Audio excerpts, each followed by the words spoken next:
Well, I didn't know if you guys would be interested, but I'm still sanding.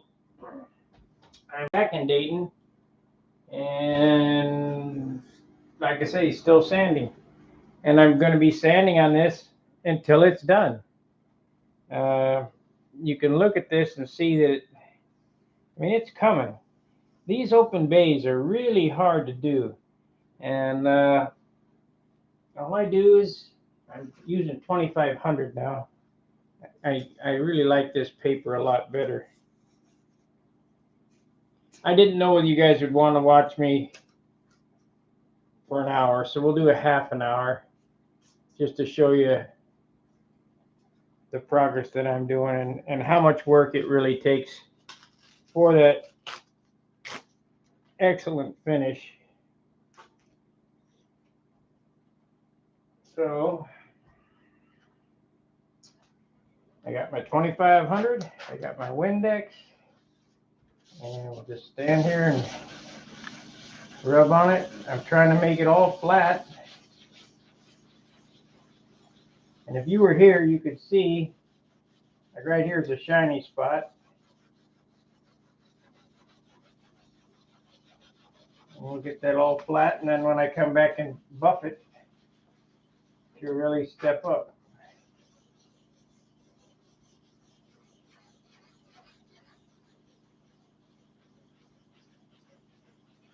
And the shine comes from this, from the elbow grease. It's just no other way to explain it. Because they ain't got enough dope on it to make it really shine, so you got to do it with the grease, the elbow grease. I've done the outboard side once or twice, so we'll be doing this once or twice. And then I got the bottom to do, and the rest of the fuselage and the stabilizer. But the wings are the hardest because you can't push on it. There's no solid surface to rub on it. This dragonfly wing material.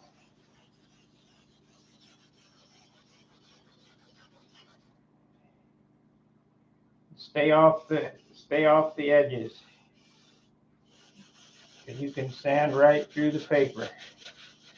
You wouldn't think 2500 would do it, but it will.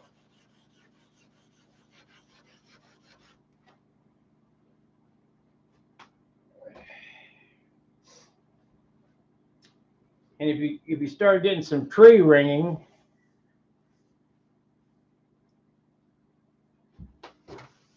you guys know what that is. You got to stop because you're going through the clear. You get tree ringing going on.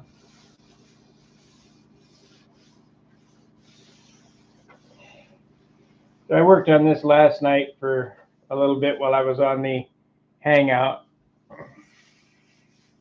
on this panel. So what I'm going to do here is I'm going to do this leading edge once again, then I'll put the polisher on it and see if it comes up. And it will be noticeable, a noticeable difference in shining.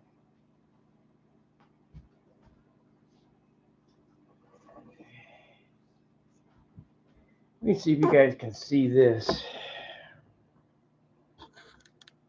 Okay, that is this square. See the difference between this square and this square? This one is dull, and this one is semi-shiny.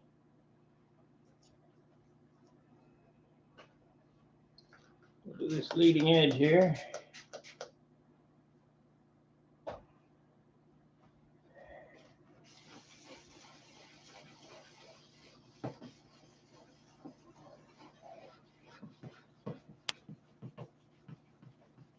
Then I got to do all this again, about a few months with 5000.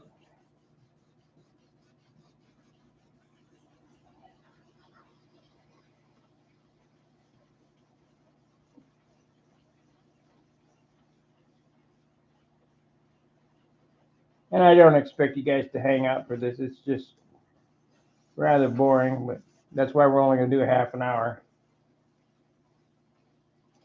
I'll do half an hour tonight and half an hour tomorrow night.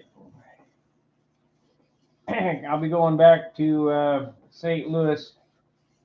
I'm thinking about Thursday night, so I'm there all day Friday. But if not, I'll go Friday morning. Be there Saturday, Sunday. We're going to work on my shop a little bit, build some cabinets. I'll film that too.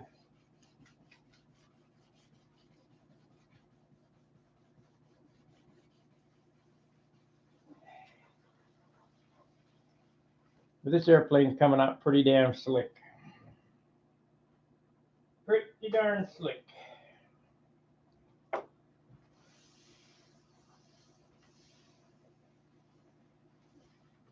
Because I put more time into the finish on this than I did my Tucker, than I did the high roller, than I did. I put as much time in the finish on this as I did the Monado. So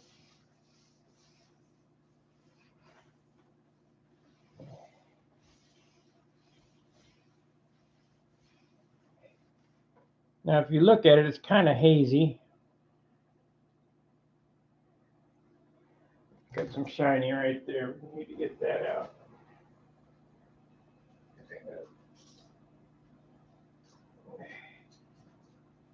Make sure this is 25.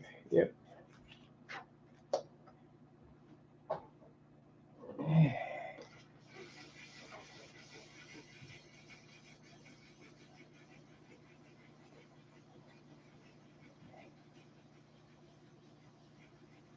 We had some decent weather. I go fly this damn thing.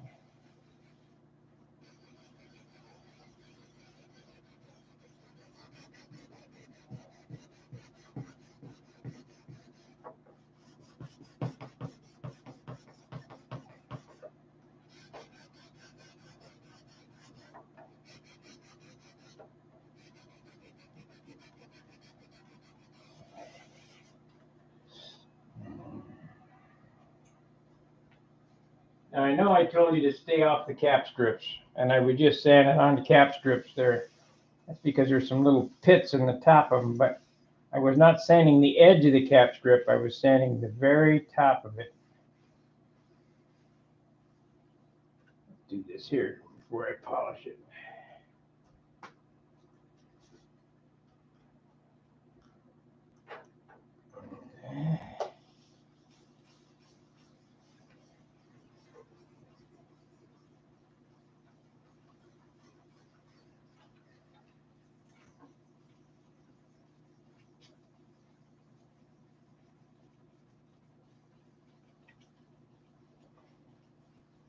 You're watching this now, and when hey, Bryce, yeah, thank you. I wish I was there with you. I'd be flying it. About a few inches of snow on the ground here.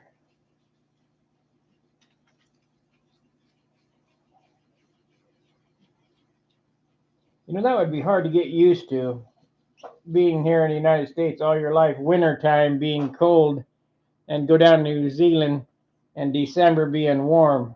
That would be different.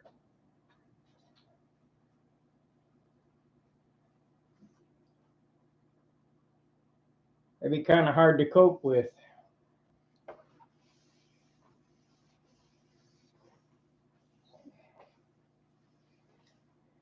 Okay, let's put the machine on it and see what happens. See if it comes up.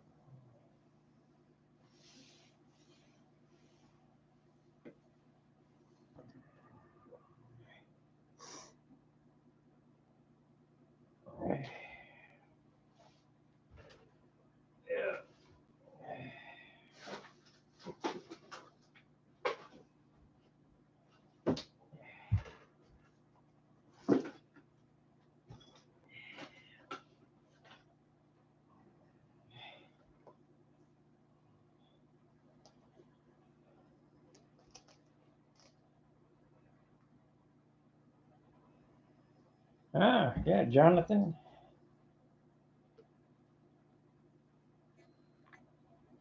If I was there, I'd be going with you.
Oh, that really changed things.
Okay, let's see what it looks like.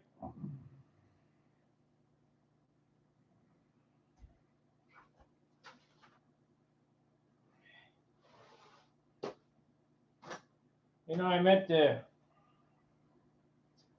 had a box sitting on my bench that I meant to bring with me, and I didn't. Oh, shoot. So we'll have to wait to get the box till we get back. I don't have any topping.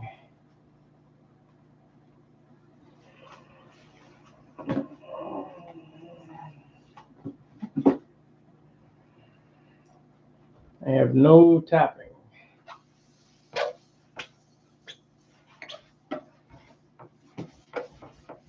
I'm not gonna go buy some just for a couple of days. I might have some in that closet there.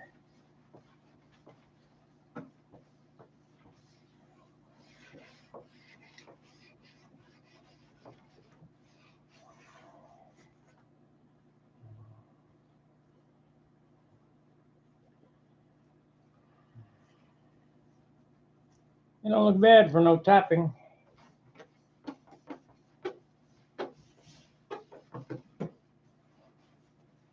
Got no carnauba.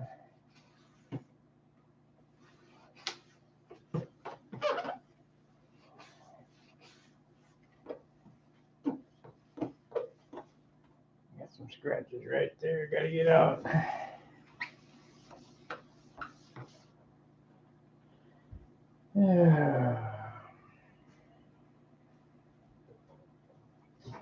This is what? This is swirl remover. We could use this. We'll give this a whirl.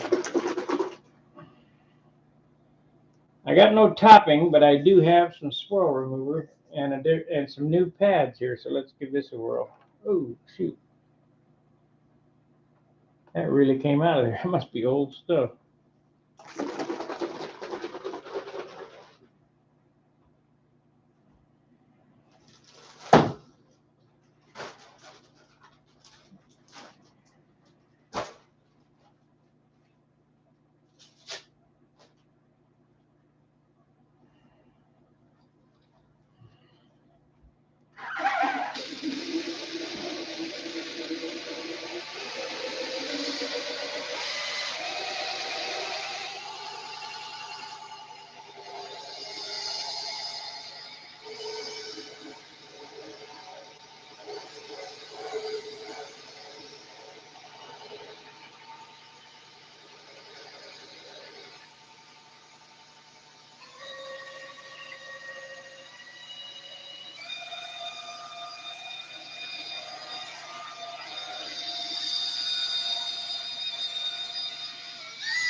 Oh, we got a lot of chats. Hey, Walt.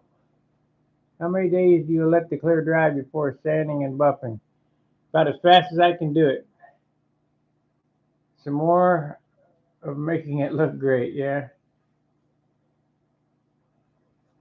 Why do you do, oh, see. I don't understand that.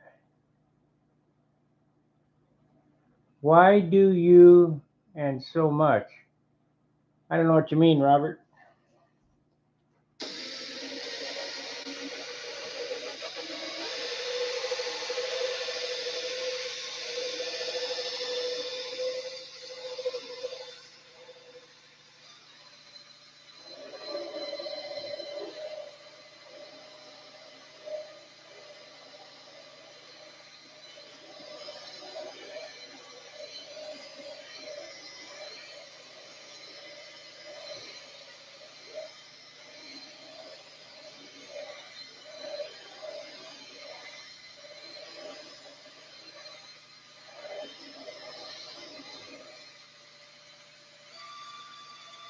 I do whatever it takes to make it perfect, or make it really shine. Nothing's ever perfect, but you know what I mean. I'll work 1,000 hours on it if I have to.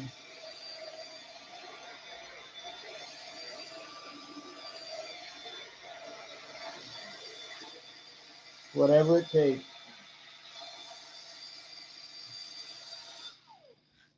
How many coats of clear? I think there's probably 2, 4, 6, 8, to about 10 on this one.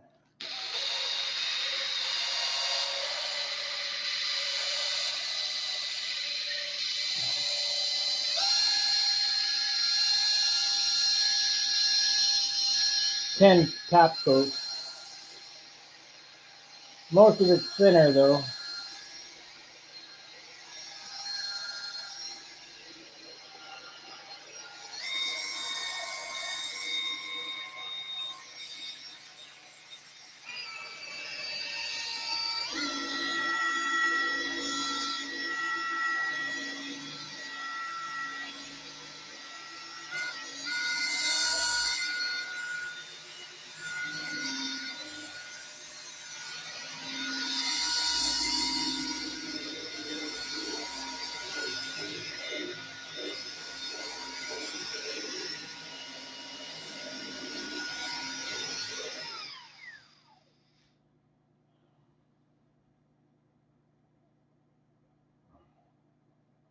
Yeah, Yogi, you're just giving me a fat head.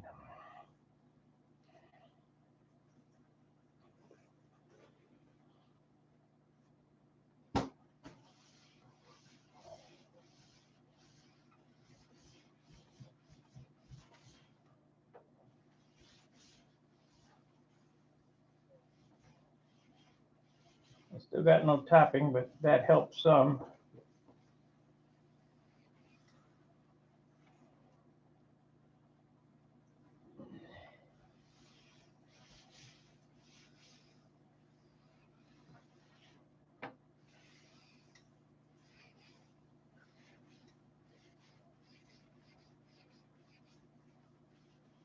Did I bring a microfiber? Nope, they're sitting on my workbench. I know exactly where they are. That's one of the bad things about having to tote shit back and forth.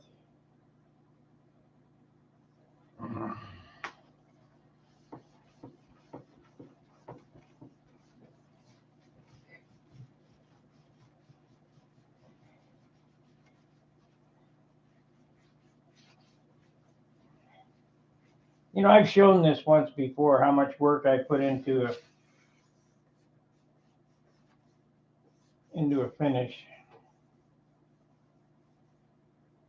That's why I kind of hate to keep doing this on camera, because it's just so damn boring.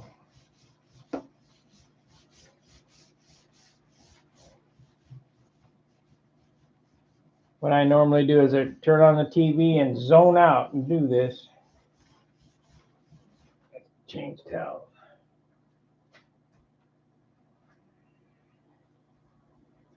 What do we got in here?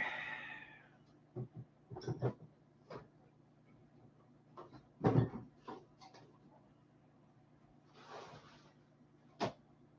got boxes of stuff. We're going to have less boxes of stuff here after this weekend.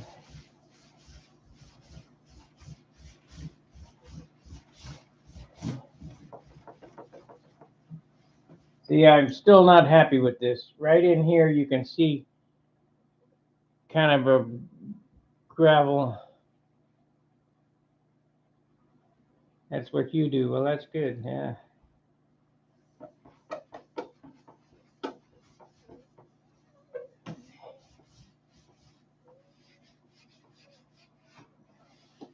Now this is 2,500. It turned out all right.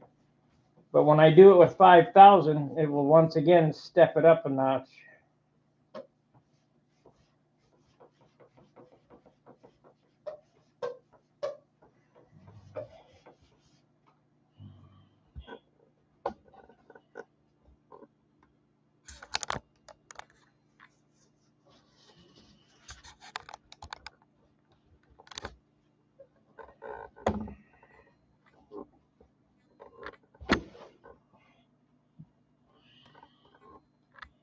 Where'd you get that colored monocoat?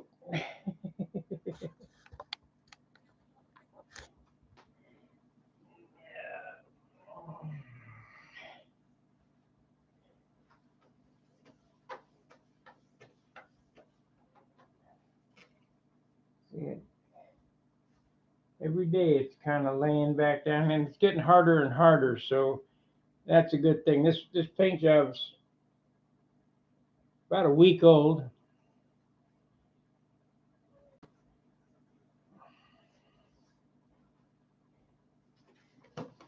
And in a month, when it's hard, we'll do it again. But each time it's less and less to bring it up, because I've already done all the work of all the sanding. See, here's some spots in here. They just don't have that ultra sheen, you know.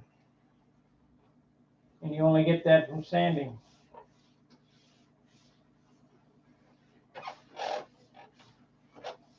Now, somebody made mention that they could see grain in some of my control surfaces. Well, that's the way it is. If you can't see a little bit of grain on your model, you got too much paint on it. And there's no grain up in here, and you know, and all that. But like in the flaps, you can, if you really look, you can see some grain. Same with the elevators. It just, you know, otherwise you got too much paint on it.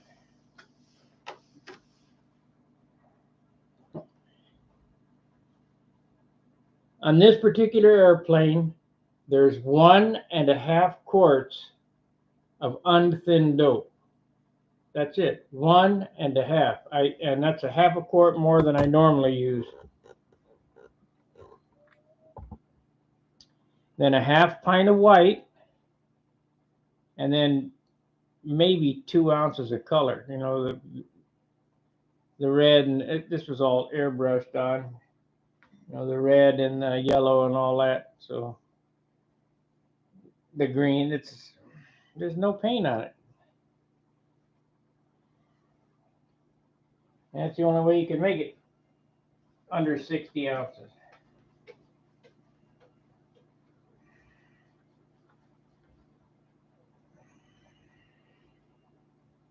And if it had all that paint on that everybody does normally, let me show you where it balances.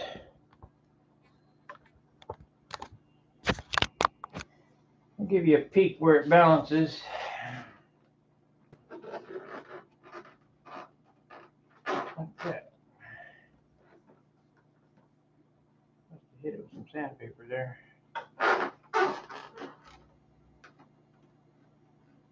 Right there. Balances right there.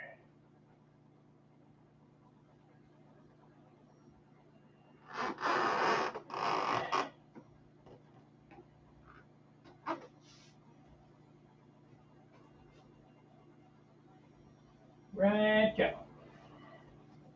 We need to get that little scuff out of there.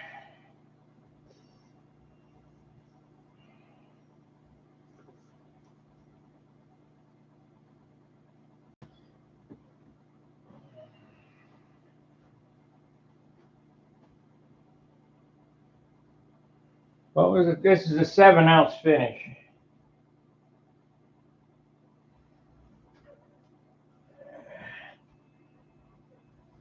Normally I do a 6-ounce finish, but I added that half quart of clear, and that put an extra ounce on it. Would have been 56, now it's 57.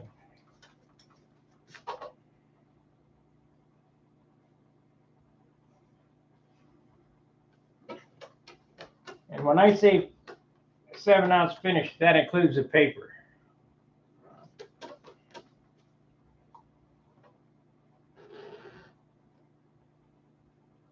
Oh, I see what it is. I have to do that by hand.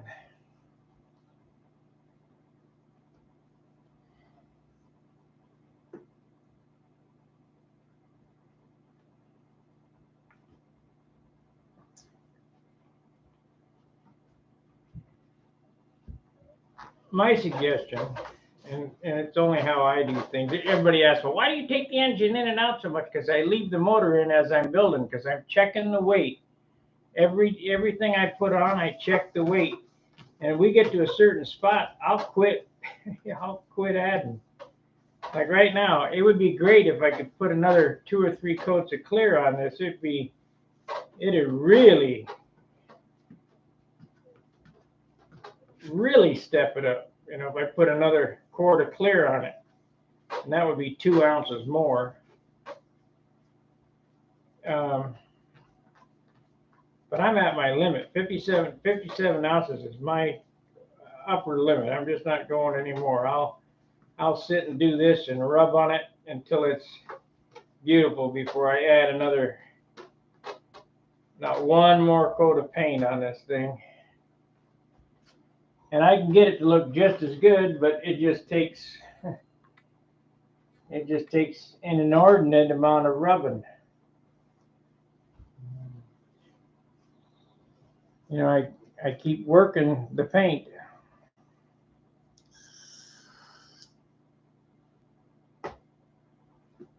What this does microscopically is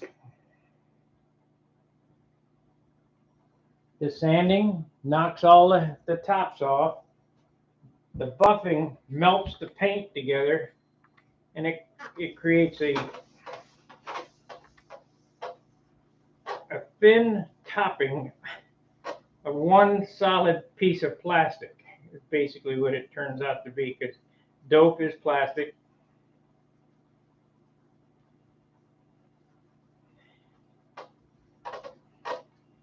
And this is where your strength comes from. The strength comes from the last 1% of the covering, you know. Kind of like that phone book scenario I told you about. You can tear a phone book in half if you know the secret.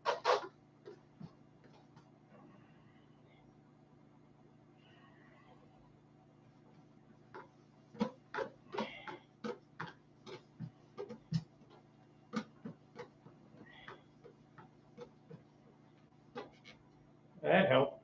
That helped a lot. You kind of have to be here to see what I'm looking at. Like right here, I'm going to hit that again real quick. I'll do it by hand. See, we can't get out.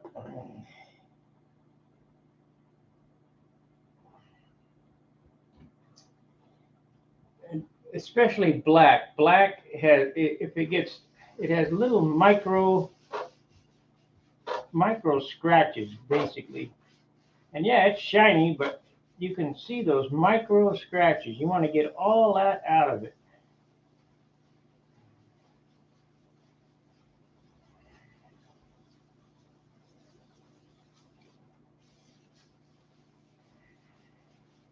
In the 60s and 70s, I didn't have any drills or machines to do this, so this is exactly how I did it. Did the whole airplane by hand, one piece at a time. You pick a 6-inch square and you rub on it till it's perfect, and you move to the next spot, and the next spot, and the next spot. And I will sit and do that to this airplane until it's perfect.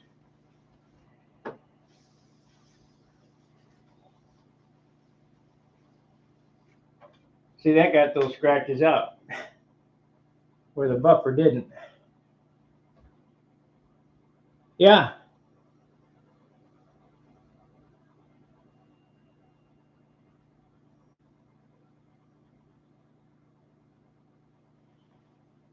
Well, this plane doesn't balance nose heavy, but I would rather it nose heavy than tail heavy, because you can't take enough weight off the back to compensate for it. This plane balances right there on the underside. Now we got some crappy looking spots here we're gonna have to rub by hand and that fillet. I'm not sure I'm gonna be able to rub that. I might have to sand it. Might have to come up with some kind of contraption to sand that.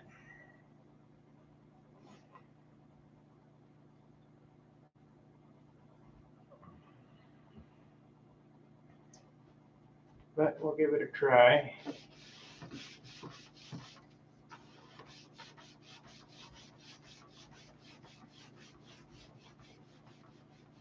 Yeah, I have to sand it. Try maybe a polywog in there.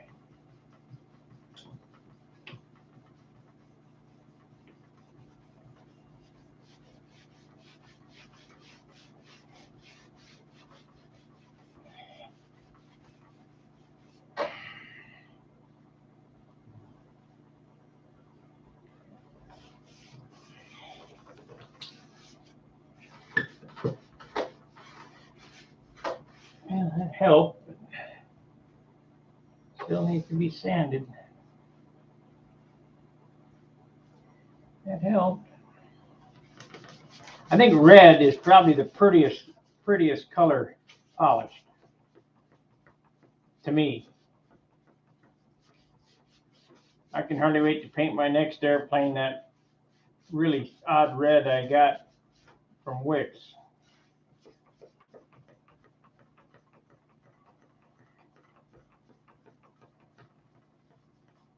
And it is an oddball red, but boy, it's pretty. Well, I told you half an hour. We're 35 minutes into this. What do you guys want me to do? You want me to continue? Or is this just too much? Too boring. I do a half an hour tomorrow night too. Then I gotta start taking some stuff apart. My easel, And I got a lot of stuff to move this weekend.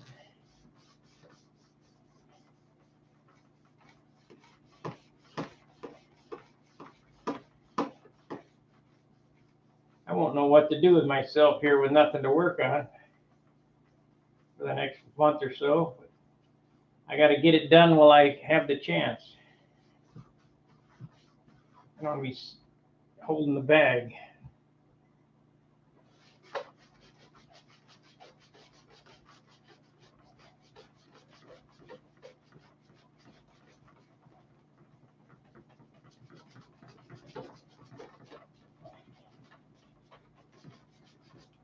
Yeah, we're going to have to sand that. Going to take some sanding.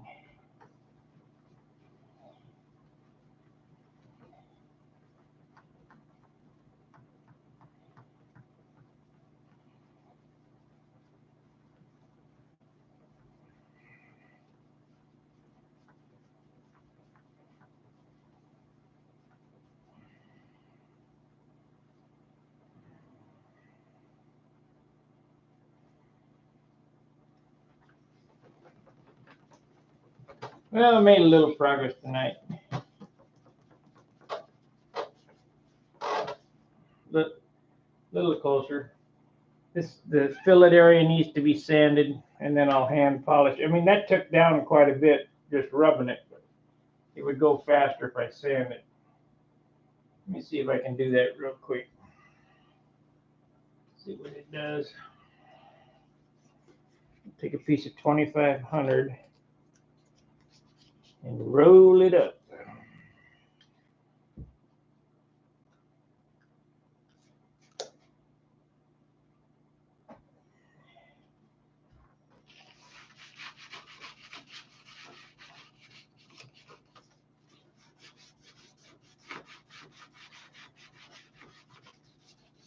Yeah, I can feel it getting better already.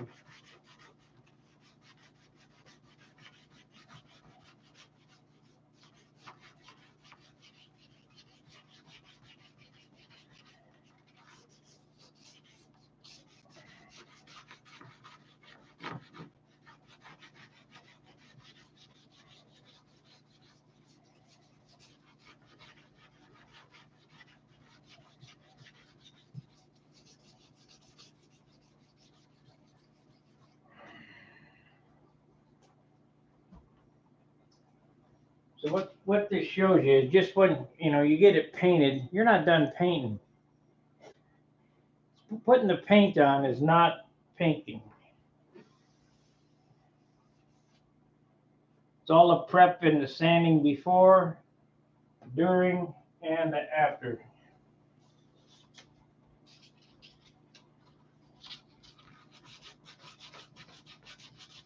A lot of people can't handle that. That's why they don't use dope.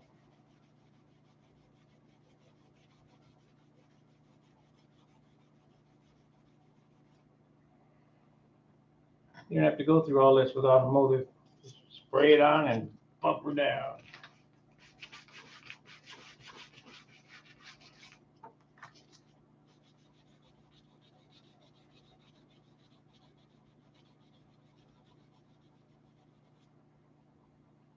Oh, that's pretty good. A little dab of goop on this and bump that, and then we'll call it quits for today.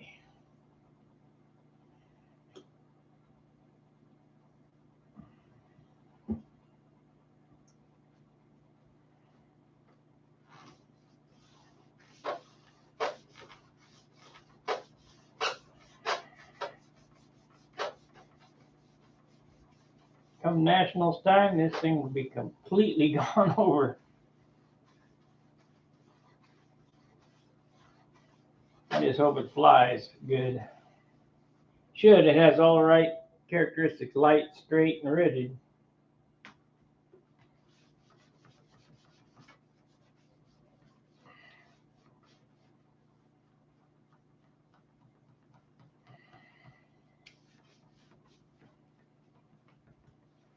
I'll know in the first 5 minutes. I got to build another one before the Nats.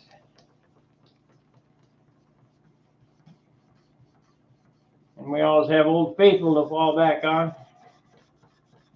Like putting an old shoe on, but finish is really long in the tooth on that airplane.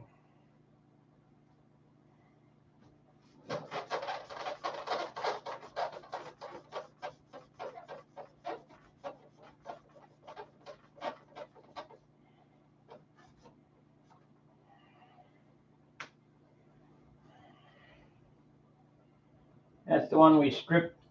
John and I stripped and I refinished it.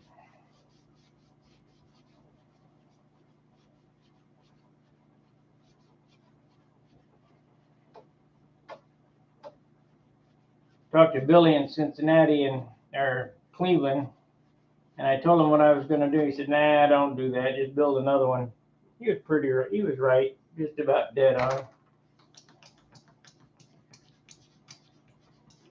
Flew pretty close to the same as it did it when it was first built, but not exactly.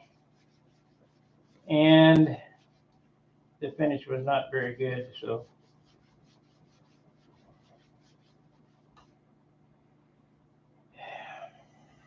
All right, we are at 41 minutes. That's 15 minutes.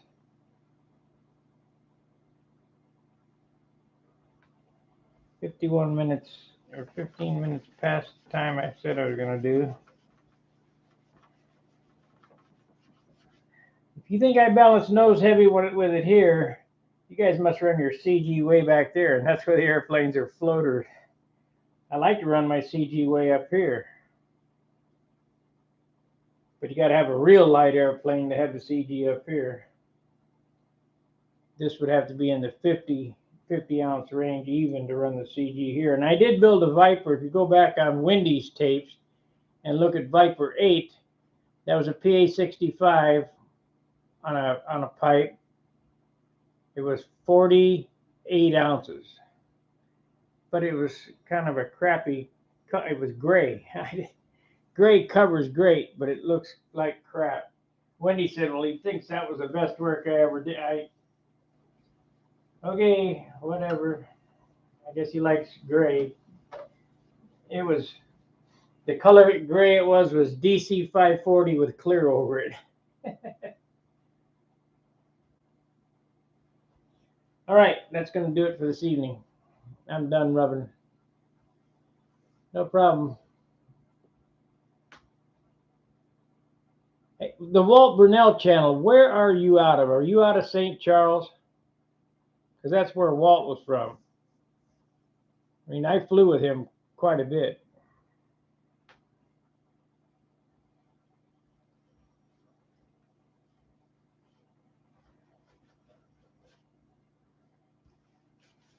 Years ago.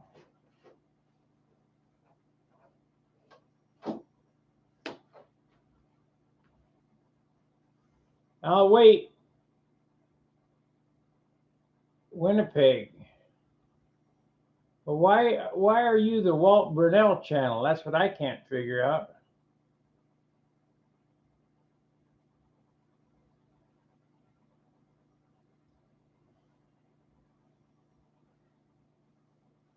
Walt Burnell lived in St. Charles, Missouri.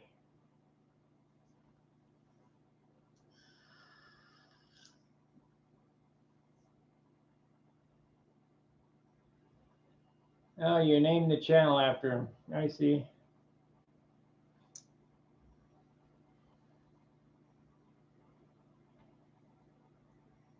Well, the story behind Bob Hunt's twins. Back in the 90s, or maybe it was two, he donated to 500 videos. I see. Walt Burnell had a twin engine electric airplane. And I was at that Nats. I don't know. He was flying advanced or whatever, and I was flying open. But anyway, Bob Hunt looked at Walt Burnell's airplane and asked if he could fly it. And he flew that airplane and immediately switched to electric and twins. I guess they saw something. He saw something in that particular design. I have a twin electric airplane in my storage locker that Bob Hunt built that I got to finish. I'm going to take it back to St. Louis and finish it. It's all in carbon right now. I haven't shown it. It's one of them passing gases, second winds. It's a great big monster. But I got all this stuff. I got the retracts and the two, I think they're 15s. And I got everything to make it go. Speed controller, 15s, motors, retracts, the Will Huben timer that retract. I got everything. And when we get back to St. Louis, we'll work on that and get that going, and we'll fly that. But it's a lumber wagon. There's a lot of wood there. It's gonna be the 65-ounce airplanes that I don't care for.